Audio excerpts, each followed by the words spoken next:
ప్రేమ కాదండి. అసలు నా కోసం ఈ మనిషి చేస్తాడా చెయ్యడా, అది కావాలి వాళ్ళకి. నా కోసం చేస్తాడా చెయ్యడా. ఎందుకంటే సాధారణంగా మన కుటుంబాల్లో ఆడవాళ్ళు ఏదైనా పని చెప్తే ఓ అస్తమానం చంపేస్తున్నాం ఇక్కడ ఎవడెక్కాలి అంటాడు. అనుకున్నమని చేస్తాడు పనికిమాలిన పనులు. ఇంట్లో పెళ్ళం ఏదైనా పని చెప్తే కందిపప్పు తినంటే పనేం లేదు ఇక్కడ. కందిపప్పు నువ్వు తింటావా ఆవిడ తింటుందా? ఎవరు తెస్తారండి? నేనేం మొహమాటం లేకుండా చెబుతున్నానమ్మా. ఇంత పేరు ప్రఖ్యాతి ఉన్నవాడిని, నాకేమీ లోటు లేదు. వారానికి ఒకసారి నేనే కారు వేసుకుని బయటికి వెళ్ళి కిరాణం సరుకులు అన్నీ తెస్తా. మా ఆవిడకి మీరు ఫోన్ చేసి కనుక్కోవచ్చు. బియ్యం నూక తెమ్మని చెబుతుంది. మామూలుగా చెప్పదు, ఆవిడకి చాలా లెక్కలు ఉన్నాయి. పతంజలి కొట్టులోకే వెళ్ళాలి, ఏదో వనితా బ్రాండ్ బియ్యం నూకే తేవాలి. నీ బియ్యం నూక తెస్తే ఇంకోటి కుదరదు. మళ్ళీ పొద్దుతిరుగు నూనె అంటే పతంజలి కొట్టుకెళ్ళాలి. ఇంకో వేరుశనగ నూనె అంటే పతంజలి కొట్టుకెళ్ళాలి. మళ్ళీ ఏదో కేశకాంతి అంటారు, దాని మీద పిల్లి బొమ్మ ఉంది, కుక్క బొమ్మ ఉంది ఉండదు. ఇవన్నీ చూడాలి, లేకపోతే ఒప్పుకోదు. నేను అవన్నీ చచ్చినట్టు రాసుకుని బుర్రలో పెట్టుకుని, మరి అవధానం ఎందుకు, ధారణ ఇందుకే. 16 సరుకులు చెప్పినా 30 సరుకులు చెప్పినా బుర్రలో పెట్టుకుని శుభ్రంగా ఓ రోజు ఇంటికి వెళ్ళక రేపు పెడతాను, రేపు తెల్లారితే అదే పని. ఇప్పుడు అక్కడ సరుకులు రాసి ఉన్నాయి. నేనేం మొహమాట పడకుండా శుభ్రంగా వెళ్ళి అన్ని వరుసలో రాసుకుని అవన్నీ బుర్రలో పెట్టుకున్నాను. మరి కాగితం చూడండి, ముందు రాసుకుంటాను, నెంబర్లు వేసేస్తాను. 30 ఉంటే 30 నెంబర్లు వేసేస్తాను వరుసగా. అది కూడా కొట్టువారీగా. మా ఇంటి ముందు దగ్గర ఉండే కట్టు ముందు అయిపోవాలి. తర్వాత అక్కడి నుంచి అలా వెళ్ళి మళ్ళీ ఇలా తిరిగి మా ఇంటికి రావాలి లెక్క. మళ్ళీ ఆకు కోసం అక్కడికైనా, తోక కోసం ఎక్కడికి రాకూడదు. కారు అనవసరంగా పెట్రోల్ ఖర్చు అవుతుంది, పైగా డ్రైవర్ ఇబ్బంది పడతాడు. అందుకని వరుసగా వెళ్ళి మొత్తం బ్యాంకు పనులు, నా పనులు, ఆవిడ పనులు అన్నీ చూసేసుకుని వచ్చేసి ఇదిగో శారదా నువ్వు చెప్పిన 30 సరుకులు తెప్పేశానంటే మా ఆయన బంగారు కొండ, అందుకే ధారణ బ్రహ్మరాక్షసుడు అన్నారు ఉంటుంది. ఆ కాస్త పని చేయలేదనుకోండి, ఎందుకు ఊళ్ళో వాళ్ళకే ఉపకారం, ఇంట్లో పనికిరారు ఇక్కడ. ఇది నేను రామాయణం నుంచే నేర్చుకున్నా. రాముడు అంటాడు, వాడు ఆ పువ్వులు తెచ్చి అక్కడ పెట్టగానే ఆవిడ ఇలా పెట్టుకుని బాగున్నాయా బాగున్నాయా అనగానే ఆయన అన్న తెలివైన మాట ఏమిటంటే, సీత ఏదో నువ్వు తెమ్మన్నావు తెచ్చాను కానీ నీ కపోలాల కంటే నీ బుగ్గల కంటే ఆ పువ్వులు ఏమన్నా బాగున్నాయంటే మా ఆయన ఎంత మంచివాడు అని ఆ పువ్వులు పారేసింది ఆవిడ. ఆ పువ్వులు అక్కర్లేదు, ఆ మాట కావాలి. అదే సందర్భం భారతంలో జరిగింది మీకు సరిగ్గా. పాండవ వనవాసం, ఎన్టీఆర్, సావిత్రి, హిమగిరి సొగసులు మురిపించెను మనసులు పాట. అక్కడ కూడా సౌగంధిక పుష్పం కింద రాలింది. వెంటనే ద్రౌపదీదేవి తీసి ఇక్కడికి పెట్టుకుని బొగ్గ దగ్గర పెట్టుకుని భీముడు ఉన్నాడు కదా అక్కడ, బాగుందా అంది. వెంటనే ఆయన ఏమన్నాడు, బాగుందో లేదో చెప్పొచ్చు కదా. బాగుంటే చెప్పు, ఒక 100 తెస్తా. ఏమిటా మాట, ఏమన్నా పూల మార్కెట్టా? అదే రాముడికి భీముడికి తేడా.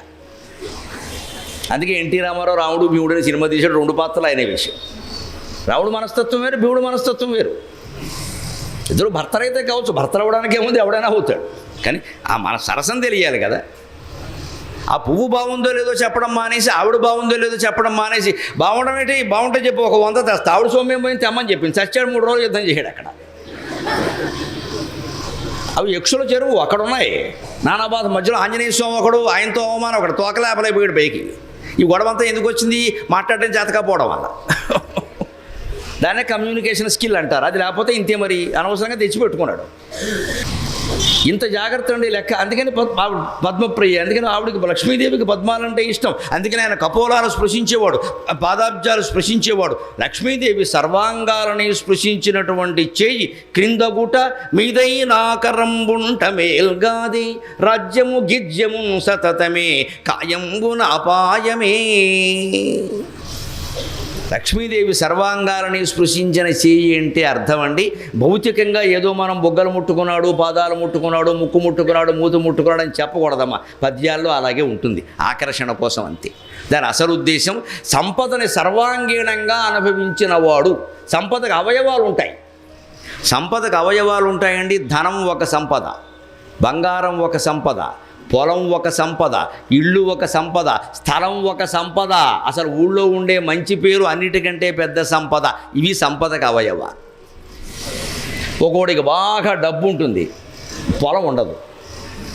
ఆ డబ్బు ఏదో పొరపాటున షేర్లోనో, కోడి పందాల్లోనో, క్రికెట్ పందాల్లోనో పెట్టాడంటే పోవచ్చు. అదే పొలం ఉందనుకోండి, అంత తొందరగా పెట్టలేడు. అందుకే పూర్వులు ఇచ్చిన పొలాన్ని అమ్మకూడదు, అది ఉండనియ్యాలి. అలాగా పొలం మనకి వెంటనే పంట వల్ల కొందరు లెక్కలేస్తారు. ఏదో ఇదంతా అమ్మేసి ఇల్లు ఇంటి అద్దె మీద వచ్చినంత కూడా రావట్లేదు ఆదాయం. ఆదాయం సమస్య కాదు అక్కడ. మన గోదావరి జిల్లాలోనే పొలాల రేట్లు ఎలా పెరిగాయి చూసుకోండి మీరు. ఏడాది క్రితం ఉన్న రేటు ఇప్పుడు లేదండి. ఆస్తి పెరిగిందా లేదా? ఏ బ్యాంకులోనైనా వేస్తే ఆ డబ్బు వస్తుందా? పొలం అమ్మకూడదు, కొంత పొలం రూపంలో ఉండాలి, కొంత ఇళ్ళు రూపంలో ఉండాలి, కొంత స్థలం రూపంలో ఉండాలి, కొంత లిక్విడ్ క్యాష్ అంటారు బ్యాంకులో ఉండాలి, బ్యాంకులో కాదు కొంత ఇంట్లో కూడా ఉండాలి. ఇప్పుడు లేకపోతే ఇవ్వట్లేదు మేనేజర్. కొత్తగా వచ్చే విధానాలు 10,000 20,000 మించి ఇవ్వట్లేదంటే ఓ 25,000 ఇంట్లో పెట్టుకోవాలి. కొట్టేస్తాడని భయపడితే కుదరదు.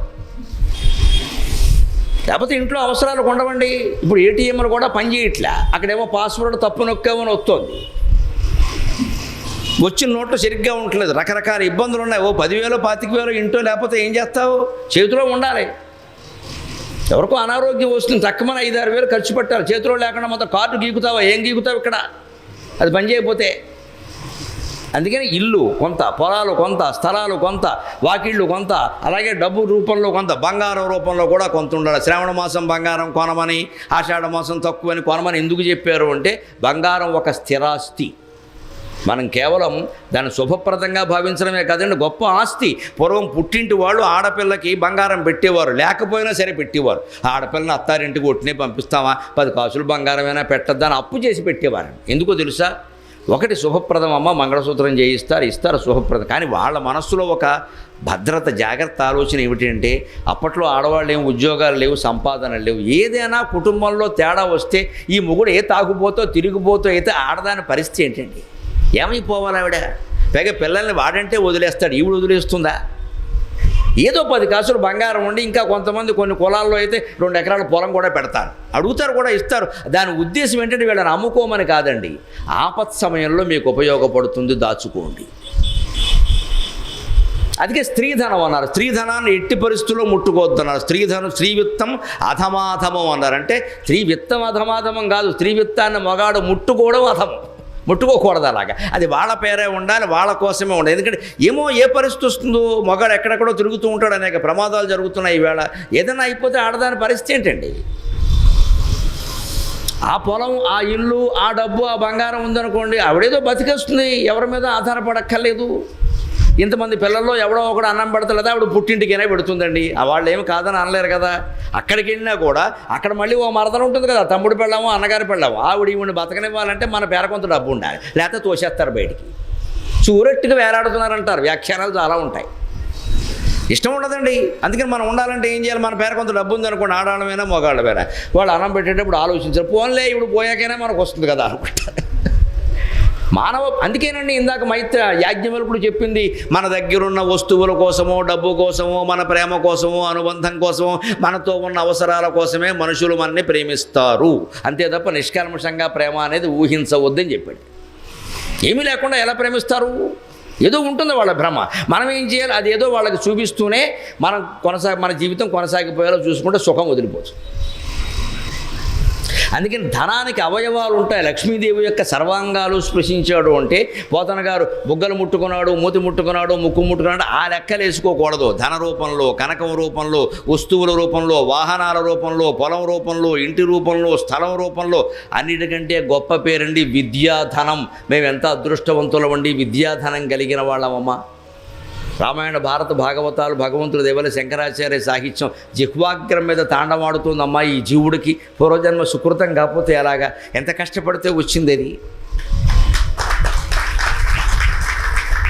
ఆ ధనాన్ని మించింది ఏమైనా ఉందా? ఎంత గొప్ప మూర్ఖుణ్ణైనా సొంతింట్లో గౌరవిస్తారు. స్వగృహే పూజ్యతే మూర్ఖ, స్వగృహే పూజ్యతే మూర్ఖ, స్వగ్రామే పూజ్యతే ప్రభు, స్వదేశే పూజ్యతే రాజా, విద్వాన్ సర్వత్ర పూజ్యతే. అంత గొప్పగా చెప్పారండి. ఎంత మూర్ఖుడికైనా, మొండా కొడుకైనా సరే వాడి ఇంట్లో వాడిని గౌరవిస్తారు. ఎందుకంటే వస్తువులు బదల కొట్టేస్తాడు మొండాడు. అందుకని భయంతో వద్దమ్మ వాడు జోలికి వెళ్ళకండి అంట. అది గౌరవం కాదు, నిజానికి వాడి మీద భయం. వాడికి కూడా ఇంట్లో గౌరవం ఉంటుంది. వాళ్ళ పెళ్ళం గౌరవించక కొట్టేస్తారో చుట్టెట్టుకుని, పోలే వాడు ఉన్నంతవరకు తినగా ఉందాం అనుకుంటుంది ఆవిడ. ఆ మాత్రం గౌరవం లెక్క కాదు అక్కడ. స్వగ్రామే పూజ్యతే ప్రభువు. ఓ సర్పంచ్ గారో, మున్సబు గారో, కరణం గారో ఉంటారు, వాళ్ళ ఊళ్ళోనే గౌరవిస్తారు, పక్క ఊళ్ళో ఎవడో పట్టించుకోడు. నువ్వు ఆ ఊరు వెళ్ళమంటారు. ముఖ్యమంత్రి కూడా ఉండొచ్చు, ఆయన రాష్ట్రంలో ఉన్నంత గౌరవం ఇంకో రాష్ట్రంలో ఆయనకు ఉండదు. ప్రధానమంత్రికి కూడా ఆయన దేశంలో ఉన్న గౌరవం ఇంకో దేశంలో ఉండదు. కానీ మేము చేసుకున్న పూర్వ పుణ్యం ఏమిటో, మా తల్లిదండ్రుల తపస్సు ఏమిటో, 4 మొక్కలు నోట్లో ఉండడం వల్ల ప్రపంచంలో అన్ని దేశాలు తిరిగామమ్మా, ఎంతో గౌరవం పొందాం, ఎంతో గౌరవం. మరి అది ధనం కాదా? ఈవేళ నాకున్న అన్ని ధనాల్లో విద్యాధనమే ప్రధానం. ఆ జ్ఞానధనమే జ్ఞానం, ఇంకంతకంటే ధనమే ఉంటుంది అసలు. మిగిలిన ధనాలు ఖర్చు పెడితే అయిపోతే, నా జ్ఞానం ఎంత ఖర్చు పెట్టినా అవ్వదండి. మీకు ఈవేళ 3 రోజులు చెప్పడం వల్ల విష్ణు సహస్రం మరింత గట్టిపడింది నాకు.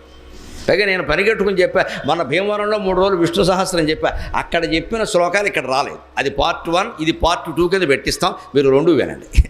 అక్కడ చెప్పినవి ఇక్కడ రాకుండా జాగ్రత్త పడి. భీమవరానికి తొణకెంత దూరం?